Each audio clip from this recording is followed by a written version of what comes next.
Hey my dear student, do you know which question are almost guaranteed in your class 10 Nepali SC exam? आज म तिमीहरूलाई NEB board एक्जामको 2082 मोडल पेपरबाटै सबै important question र सल्युसनहरू देखाउने छु। यस भिडियो हेरेर तिमी प्र्याक्टिस गर्न सक्छौ। एक्जाममा सरप्राइज क्वेशनबाट डराउनु पर्दैन। अब छिट्टै हेर्नुहोस् र तिम्रो नेपाली एक्जाम प्रिपरेसन अपग्रेड गर्नुहोस्। केही समस्या भएमा वा केही डाउट लागेमा कमेन्ट गर्नु होला, मैले तुरन्तै जवाब दिनेछु। र तपाईहरु सब्स्क्राइब गर्नु होला र आफ्नो साथीलाई पनि शेयर गर्नु होला। उनीहरुलाई पनि अलि मद्दत मिल्छ हैन?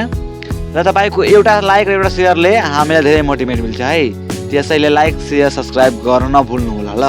आजको भिडियो हामी सुरु गरौँ। एससी स्टुडेन्ट यो लास्टसम्म हेर्नु होला ल। आजको भिडियो हामी सुरु गरौँ। So let's begin.